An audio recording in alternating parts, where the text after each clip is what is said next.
지내셨습니까? 네, 대답이 시원찮아요. 한 주간 잘 지내셨어요? 네, 꽃도 피고 축제도 하고 바쁘죠? 꽃이 피는 것과 상관없는 삶을 사는 사람은 굉장히 불쌍한 사람입니다. 예, 꽃이 피는 것을 보면서 아름답다 생각도 하고 이렇게 좋아하기도 하고 해야 되는데 전혀 상관없이 그렇게 이 뭐라 그러죠? 이 어두운 얼굴로 사는 사람들은 자신의 삶을 다시 한번 돌아봐야 될 거예요. 자, 얼굴을 들고 저 좀 봐주세요. 어디 봅시다. 어떠신지. 봄날을 누리며 살아가는 사람들인지 아니면 봄날과 상관없이 아직도 추운 겨울을 살고 있는 사람들인지. 우리가 지난주에는 특별히 부활주일 예배를 드렸죠. 예, 그 좀 색다른 예배를 드리면서 굉장히 성찬도 나누고 특별한 예배를 드렸습니다. 상당히 분주하고 어수선하긴 했지만 그 특별한 예배를 드렸죠. 왜 그렇게 특별한 예배를 드리는가 하면 부활이라는 것이 우리에게 굉장히 중요한 의미를 가지기 때문에 그렇습니다. 특별히 지난주에 부활주일 예배를 드리면서 우리 막달라 마리아 얘기를 했었죠. 막달라 마리아를 만나주시고 또 그 막달라 마리아를 만나주시는 그 예수님, 그래서 슬픔을 기쁨으로 바꾸어 주시는, 그리고 새로운 사명을 주시는 주님의 은혜에 대해서 이야기를 했습니다. 기억나시죠? 네, 처음 듣는 얘기 아니시죠? 그리고 부활하신 주님을 만난 마리아의 고백은 내가 주님을 만났다, 그리고 주님께서 나에게 이렇게 말씀하셨다, 이런 것이었어요. 아마도 그녀는 하루 종일 이 부활하신 주님 만난 사건을 전하며 다녔을 거예요. 사람들 찾아다니면 성경에 보면 마리아가 딱 두 마디예요. 내가 주님을 만났다, 그리고 주님께서 이렇게 말씀하셨다. 이 두 가지를 얘기하거든요. 하루 종일 아마 사람들을 찾아다니며 아는 사람마다 쫓아다니면서 예수님 부활하셨다는 얘기를 전했을 거예요. 슬픔 가운데 무덤가에서 통곡하고 있던 이 마리아는 부활의 주님을 만나고 기쁨을 전하는 사람으로 변화되었습니다. 하루 종일 이렇게 예수님의 부활을 전하고 다니는 사람이 되었죠. 그리고 이어지는 본문이 오늘 우리가 읽은 말씀이에요. 19절부터 말씀. 근데 오늘 말씀을 보면 앞에서 얘기한 마리아의 상황과는 좀 다른 상황, 다른 분위기를 전해주고 있습니다. 오늘 말씀 이렇게 시작하죠. 이날 곧 안식 후 첫날 저녁 때에, 이렇게 시작하죠. 그날 안식 후 첫날이란 것은 예수님이 부활하신 그날이죠. 그날 새벽에 마리아는 예수님을 만났습니다. 근데 그날 저녁 시간에 아까도 얘기했지만 마리아는 하루 종일 아마 예수님의 부활을 전하고 다녔을 그 시간, 그날 저녁에 제자들이 다락방에 모여 있습니다. 근데 이들이 모여 있는 것을 성경은 뭐라고 얘기하는가 하면 두려워해서, 무서워해서 숨어 있었다, 이렇게 기록합니다. 그죠? 다락방에 모여 있었습니다.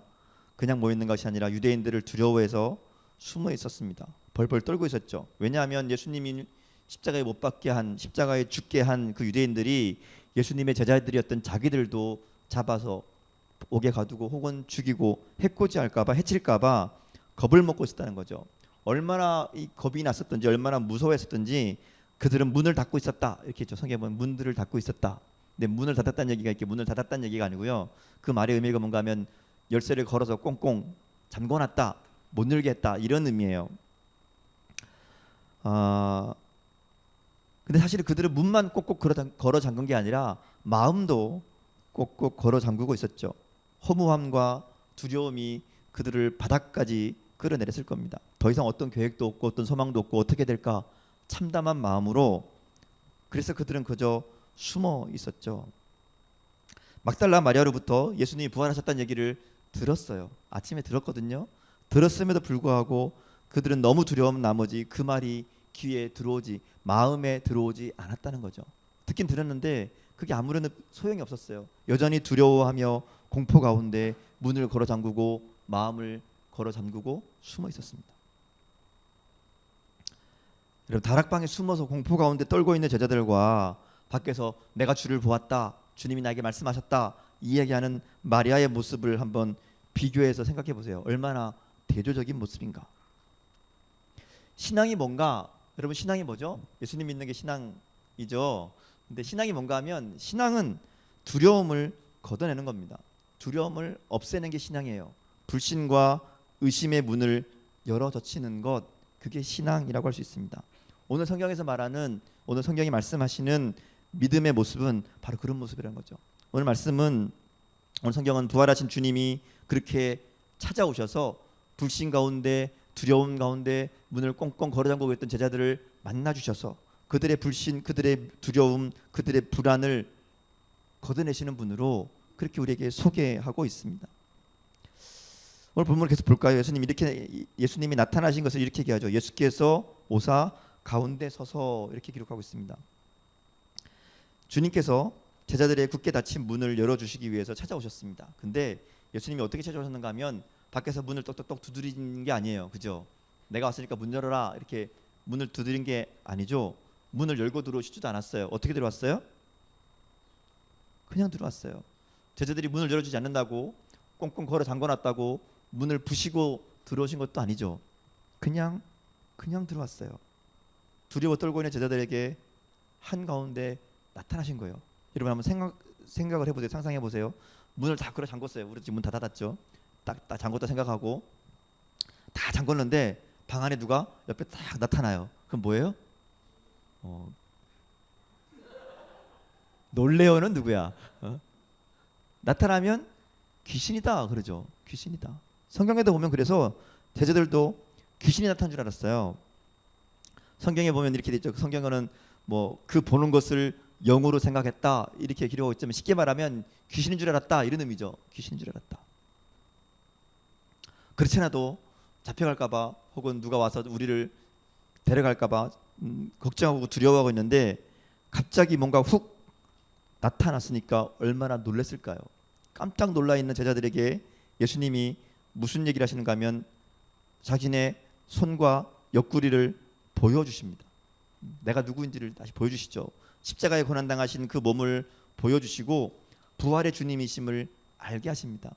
똑같은 본문을 기록하고 있는 누가복음을 보면 아예 예수님께서 야 와 만져봐 내 손을 보고 내 옆구리에 손을 대봐라 만져봐라 그리고 내가 누구인지 알아라 이렇게 얘기하시거든요. 겁에 질려있는 제자들에게 자신을 보여주심으로 주님의 부활을 직접 확인시켜 주셨습니다. 내가 예수님이란 것을 다시 한번 분명하게 보여줬다는 거죠. 자, 그러면 예수님께서 왜 부활하시고 오신 다음에 문을 열고 들어와서 제자들에게 야 나다 놀라지 마라 이렇게 얘기한 게 아니라 갑자기 불쑥 귀신처럼 나타나셨을까? 왜 그랬을까요? 놀래주려고? 장난치려고? 왜 그랬을까? 그 다음 예수님이 하신 일들을 보면 예수님이 왜 그러셨는지를 조금 우리가 생각해 볼 수 있어요. 자, 예수님께서 지금 부활하셨죠. 그리고 제자들에게 보여주시는 사건인데 예수님께서 부활하시는 모습을 보여주시면서 이전처럼 문을 열고 들어오거나 혹은 그 사람 같은 모습이 아니라 초자연적인 모습을 보여주신다는 거죠. 시간과 공간을 초월해서 마치 귀신처럼 그러나 귀신이 아니라 정말 몸을 가지신 예수님의 걸 보여주시면서 자신의 부활을 알려준다는 거죠. 이것은 부활하신 예수님이 어떤 분인지를 제자들에게 가르쳐주기 위한 주님의 배려였습니다. 자 보세요. 이렇게 제자들에게 자신을 보여주신 예수님이 무슨 얘기를 하시는가 하면 평강이 있을지어다 이렇게 얘기하세요. 평강이 있을지어다. 자, 평강이란 말은 우리가 잘 아는 샬롬이라는 말이죠. 샬롬. 자, 이 샬롬이란 말은 사실은 이스라엘 백성들이 만날 때 인사하는 혹은 헤어질 때 만날 때 인사하는 우리에게 하면 안녕 안녕하면 안녕해야지 안녕 이렇게 하는 인사예요. 인사. 안녕은 반말이지 네가 하면. 근데 예수님께서 그럼 제자들 만나서 야 얘들아 반가워 안녕 이렇게 하셨을까? 그건 아닌 것 같아요. 왜냐하면 21절에 보면 또다시 예수님께서 이렇게 얘기해요. 예수께서 또 가라사대 너희에게 평강이 있을지어다 이렇게 얘기하거든요. 인사를 두 번 하진 않잖아요. 그죠? 만약에 금방 안녕 해놓고 또 좀 있다가 또 안녕 이런 거는 아니잖아요. 그러니까 인사의 의미가 아니라는 거죠. 아마도 예수님께서 너에게 평강이 있을지어다 이 얘기는 제자들에게 가장 하고 싶었던 제자들에게 꼭 들려주고 싶었던 이야기가 아닐까. 26절을 보면 오늘 읽지 않았지만 바로 뒤에 나오는 내용에 보면 8일이 지난 다음에 8해가 지난 다음에 예수님이 또 제자들에게 나타나세요. 그리고 그들에게 하신 말씀이 너희에게 평강이 있을지어다 또 이렇게 얘기하시거든요. 아마도 부활하신 주님께서 제자들에게 제일 먼저 주기를 원하셨던 것이 바로 이 평안이 아니었을까? 평강. 부활하신 주님께서는 사랑하는 제자들이 두려움 가운데서, 불신 가운데서, 불안 가운데서 벗어나고 그들 마음 가운데 참된 평안이 있기를, 평안이 충만하기를 원하셨던 것 아닐까? 그래서 주님께서는 참 믿음의 사람이란 어떤 상황 속에서도 평강의 사람이라는 것을 알려주시기 위해서 이 얘기를 이렇게 하신 게 아닐까? 자, 그러면 주님이 말하시는 평강이 뭘까? 그냥 마음이 편안해지면 평강인가요?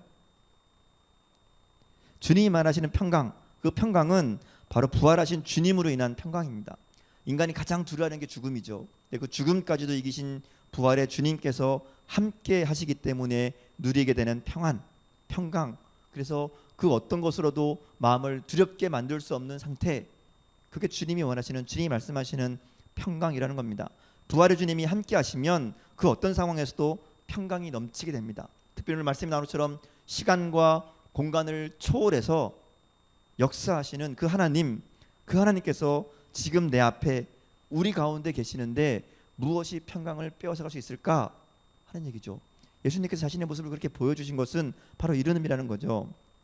천지를 창조하신 전능하신 하나님께서 우리와 함께 하시면, 나와 함께 하시면, 그리고 그 하나님을 내 아버지로 믿기 때문에 우리는 어떤 상황에서도 평강의 사람이 될 수 있다는 겁니다. 주님께서는 바로 이것을 제자들에게, 또 오늘 우리들에게 알려주기 원하신다는 것이죠. 자, 제자들이 문을 걸어 잠그고 두려움에 벌벌 떨고 있었습니다. 그런데 부활하신 주님은 그들 가운데 나타나시면서 그들에게 평강을 얘기하셨고요. 그리고 그들은 달라지죠. 그들은 골방을 뛰쳐나와서 평강을 전하는, 주님의 부활을 전하는 사도들이 되었다는 겁니다. 사도 바울도 비슷한 그 이야기를 합니다. 사도 바울이 예수님을 만나고 부활의 주님을 만나고 그 같은 경험을 하죠. 주님을 전하다가 바울은 온갖 고난을 당하고 옥에 갇힙니다. 요즘 우리가 빌립보서로 큐티하고 있죠. 네, 큐티를 하시는 분들은 아시는데 빌립보서입니다. 지금 하고 있는 본문이 빌립보서를 큐티하고 있는데, 바울이 빌립보서를 기록하는 동안에 그 쓰고 있는 장소가 어디인가 하면 로마의 감옥이에요. 감옥에서 편지를 쓰고 있어요. 근데 빌립보서에서 가장 많이 하는 말이 뭔가 하면 기쁨이고 평안이에요. 기뻐하라, 편안해라, 평안해라, 이런 얘기 한다는 거죠. 특별히 빌립보서 4장 6절 7절에 보면 여러분 잘 아는 말씀 있죠. 아무것도 염려하지 말고 오직 모든 일에 기도와 간구로 너희 구할 것을 감사함으로 하나님께 아뢰라. 그리하면 뭐예요? 모든 지각에 뛰어난 하나님의 평강이 그리스도 예수 안에서 너희 마음과 생각을 지키시리라. 바울이 처한 상황은 절대로 안락하고 편안한 상황이 아니죠. 먹을 것도 제대로 못 먹고 감옥에 갇혀 있고 몸에 자유도 없고, 뭐 요즘 감옥도 그렇지만 옛날 감옥은 오죽했겠어요. 지저분하고 더럽고 불편하고. 그럼에도 불구하고 바울은 무슨 얘기하는가 하면 평강이 너의 마음과 생각을 지킬 것이다. 평안을 얘기하죠. 아무리 철문이 겹겹이 쌓여 있어도, 아무리 불편하고 자유롭지 못한 감옥의 상황에 있다 할지라도 시간과 공간을 초월하여서 자신을 찾아오시고 자신 곁에 계시는 그 예수님, 그 예수님을 생각할 때 이 세상 그 무엇도 자신이 가지고 있는 평강을 빼앗을 수 없었다라고 고백한다는 것이죠. 이 평강이 오늘 저와 여러분에게 주어지는 하나님의 축복입니다. 특별히 이 평강은 주님께 우리의 모든 것을 맡길 때 우리에게 주어지는 축복이라고 할 수 있습니다. 부활하신 주님이 옆에 계셔도 맡기지 못하면, 그 주님을 신뢰하지 못하면 절대로 이 평강을 누릴 수 없습니다. 제자들이 부활하신 주님을 믿지 못하고 자신들만의 힘으로 세상을, 그 상황을 바라볼 때 그들은 두려워 떨 수밖에 없었죠. 문을 걸어 잠그고 숨어 있을 수밖에 없었습니다. 그런데 그들이 부활하신 주님을 만나는 순간 그들의 두려움이 사라져 버렸습니다. 왜냐하면 부활의 주님이 그들과 함께 하셨기 때문이죠. 우리도 마찬가지입니다. 주님이 함께 하심을 믿고 온전히 맡기는 순간 모든 두려움이 사라지게 되어 있습니다. 하나님께 맡기면 맡길수록, 많이 맡기면 많이 맡길수록 우리는 더 평안을 얻을 수 있죠. 적게 맡기면 맡길수록 그만큼 고통과 괴로움을 겪을 수밖에 없습니다. 예전에 목사님들이 많이 인용하시던 예화인데, 설교할 때 이런 얘기 있죠. 목욕탕에 가면 그런 글귀 있잖아요. 뭐라고 했어요? 귀중품은 목욕탕을 안 가는군요. 목욕탕에 가면, 사우나에 가면 그런 글귀가 있어요. 기증품은 프론트에 맡기세요. 그리고 밑에 뭐라고 쓰는가 하면 맡기지 않은 물건은 책임지지 않습니다. 맡긴 것만 책임져 주겠다는 거죠. 스스로 지키겠다고 맡기지 않은 물건은 책임지지 않겠다는 말입니다. 주인을 믿지 못해서 스스로 끌어안고 불안해하면서 이러지도 못하고 저러지도 못하는 모습만큼 어리석은 모습이 어디 있겠어요. 그러니까 귀중한 것일수록 맡기고, 그렇게 맡길 때 평안합니다. 왜냐하면 문제가 생기면 어떻게 해요? 책임져 줄 거니까. 신앙이 바로 이와 같다는 거죠. 우리의 귀중한 것들을 우리의 주인이신, 이 세상의 주인이신 주님께 맡겨야 됩니다. 하나님께 맡기는 만큼 평안하죠. 하나님께 맡긴다는 것은 하나님이 그 결과를 책임져 주시는 것을 믿고 그 어떤 상황에서도 하나님의 뜻을 따라 살아가는 것을 의미합니다. 맡기려면 귀중한 걸 맡겨야 되죠. 귀중한 것부터. 근데 우리는 귀중한 게 아니라 별로 중요하지 않은 것은 잘 맡기면서 정작 귀중한 것들은 안 맡기려고 그러죠. 내가 책임지려고, 내가 해결하려고. 그러다 보니까 평안이 없고요. 그러다 보니까 두려움 가운데 살아가게 된다는 겁니다. 오늘 주님은 불안 가운데, 두려움 가운데 있는 제자들을 찾아오셔서 주님이 우리에게 평안을 주시는 분이라는 것을 깨닫게 하십니다. 그분은 시간과 공간을 초월하셔서 오늘 우리와도 함께 하시며 우리의 삶을 주관하시는 분이죠. 그리고 그 하나님께 우리의 삶을 맡김으로 더 이상 불안과 두려움이 아니라 주님 주시는 평강을 누리며 살아가기를 원하십니다. 우리의 삶을 찾아오시는 그 부활의 주님을 만나고 그 주님께 우리의 삶을 온전히 맡김으로 주님 주신 평안으로, 주님 주신 평강으로 어떤 상황에서도 기쁨과 평강을 누리며 살아가는 저 여러분의 삶이 될 수 있기를 주님 이름으로 축원합니다. 함께 기도하시겠습니다. 오늘 말씀 생각하시면서 같이 한번 기도했으면 좋겠습니다.